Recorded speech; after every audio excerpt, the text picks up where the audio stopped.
Bob Chapman. Okay, you've got the floor until we go to calls at the end of this segment, the next segment. I want to hold you 5 minutes over if you can. Go through it. Let's go back to 3-4 years ago. But interviewing you for 10 since you came out of retirement. But let's go back to 3 years ago. You can give the dates of the forecaster, 40-something pages, twice a week. I mean, I remember you over and over again. They're going to implode the economy. Here were the derivatives, 2008, 2009, or 10. You were saying that in 2006, 7, 8. You said then Europe will start with Greece, then Portugal, then Spain, then Italy. I mean, you just like literal crystal ball. They've just declassified a Pentagon report from 2005. They knew this, and that's actually up on Drudge Report today. But go over from the beginning and then where it's going next. Look into that ball again, so we have a good idea from your mind what's going to unfold next. Well, very quickly, the members of the Eurozone. There were 14 at that time, which included Greece and Italy eventually, and they had to prove their financial worth. And, public debt had to be less than 3% of GDP. If it wasn't, they would get fined. Of course, along through the last 10 years, they've all gone over that number, so it's meaningless. But the very point is that Greece and Italy should have never been allowed in. And I can remember Prodi from Italy, who was making speeches in Germany to the effect that, we'll build a pipeline to send milk to Germany so that they'll have plenty of milk if you'll allow Greece into the European Union. Well, we found out in the interim some of the things I just talked to you about earlier, and I think what they were up to, and I said this on the program sometime, maybe 4 or 5 months ago, is that Greece was to be the poster boy, so to speak, in the effort to bring down the entire world economy. And they now admit that. The Greece thing was a smokescreen. That's actually a Reuters headline for the European bailout. Well, it didn't start that way. It started, they wanted to use Greece to extend. Greece is broke, there's no question. And they wanted to extend the life of Greece for about a year and a half, 2 years, until they could get all their other chickens in line. There's 19 of them. And a number of them are outside the European Union, of course. There's the United States and Japan and England and Venezuela and Peru, Venezuela, Bolivia, and Ecuador. I think Uruguay may go the same way. Argentina's broke again. Unfortunately, Chile's been subject to terrible earthquakes, which is beside that. But it comes to 19 right now. And it was my feeling that they wanted to bring them all together a year and a half down the line, 2 years down the line, and everybody would devalue and everybody would default. And it would all be arranged. They've done this before. But they never expected that Greece would say, hey, no, we've had enough. We're not going to do that. We didn't know what they were doing, and we really didn't. And the bankers who made these loans, these bonds that they purchased, should have never done so. And so we're not going to pay, and we're not going to be involved, and we're not going to be put under austerity. Now you're hearing the same thing from Portugal and Spain and Ireland. So it's a rebellion against the banker looting. Exactly. That's a perfect way to put it. Now, the same thing's going to happen in America, but they're not quite ready for it yet. But it will happen. And so you're going to have this disgruntlement, these demonstrations.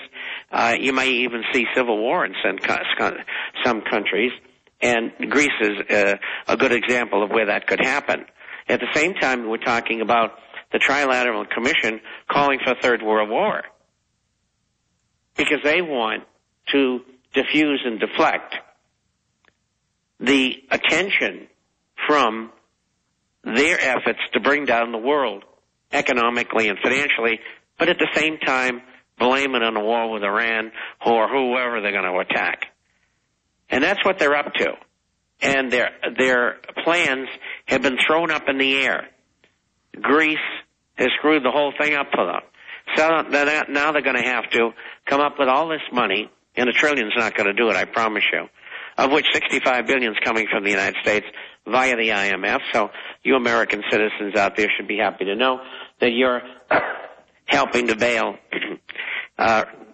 recalcitrant countries, at least in Europe at this time. And, you know, what is really sad is Estonia is on the verge of collapse financially, and they're ready to join the Eurozone, which I don't think they should at this time. But there's 19 nations, and they're trying to keep them all afloat now because they underestimate what the Greeks did. And so they're going to have to continue to pour money into that situation, and it's going to cause hyperinflation in Europe, and we're going to have hyperinflation in the United States, and eventually it'll turn into total deflation. And that's the way we're headed. And as far as you mentioned what went on 2 weeks ago, my take is, and this is to do with the plunge in the market, my take's the same as Max Kaiser's. It was a government operation.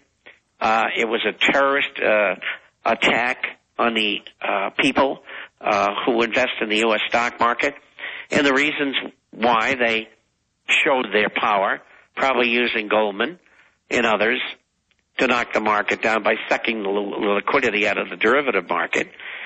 And they wanted to tell Congress, look, this is what we can do. And if you don't stop a real audit of the Fed, and if you try to break up the too big to fail banks, this is what we're going to do to you. And, of course, Congress does, and they were paid off, too, does exactly what they're told. And so we now have some rinky-dink one audit situation on the Fed where they're really not going to look at anything important. And Ron Paul has now put out a statement yesterday. In fact, guys, print that again. Ron Paul says Sanders sold out is the article. I know you printed it for me, but I can't find it here. I want to read his statement. He said Bernie Sanders completely sold out, and this is a whitewash. And so when Grayson runs around, he's showing his true colors saying, we beat the Fed, that's a load of baloney. Well, he thinks that in the Joint Committee that they're going to be able to add amendments. And it's possible, but not really probable. But we'll see. I wish him the best, Grayson. And is it phony baloney? We'll find out when we get there. Whether that chances of winning, very small. Where do we go from here? You'll see other terrorist attacks in the market. There's no question. This was a Goldman, Morgan, Deutsche Bank, Citigroup, HSBC attack. They knew exactly what was going on. I mean, on this program, I told you that I knew that all of that group were super long the dollar between 74 and 76 on the USDX. It's now trading at 86, and they're long. And their leverage is probably 100 to 1. They're making gazillions of dollars because they knew that that was going to happen in Europe because they planned it that way. And it's the same thing when the market dropped and everybody got wiped out of their stop-loss positions. They turned around and brought the market right back 700 points. Who did that? The same people who took it down in behalf of the United States government and the Federal Reserve so that Congress wouldn't even think of not doing what they were told. So where is all this going? What's the next phase? Where do you see it breaking out next? How will they respond? Well, I think the market's going down. And I think they're going to allow it to go down. Not precipitously, but like you throw a flat rock in the water, and as it goes down, it ladles back and forth until it hits the bottom. And that's the approach they're going to take. And in the markets, they've got to take them down. They can't maintain them at the levels that they're at. And so where's the Dow going to go? It went from 11,200. It's 10,600. It was down 300 points today, earlier, when we started this program 45 minutes ago. And now it's off 199 points. And they said, we need 156 billion, we need 600 billion, we need $1 trillion by Monday. Then Tuesday they said a trillion not enough. You know, the trillion, Europe loses its balance. I mean, this is unraveling quickly. It is. It really is. And as I said, the thing that people aren't thinking about in Europe is Germany. Another thing they're not thinking about financially and economically is Russia. And I think you're going to see real trouble in Europe, not only on the people who are receiving funds, who are going to say, we don't want to get bailed out. And then the people who are being forced, the citizens of the other countries. And don't forget, it's not just Europe. The IMF represents, 150 countries. They're all paying. You know, it's just like, give them a can of gasoline and a match, and, let's turn the world into a conflagration economically and financially. And that's what they're doing. It's to create chaos, and out of that, create a new world order.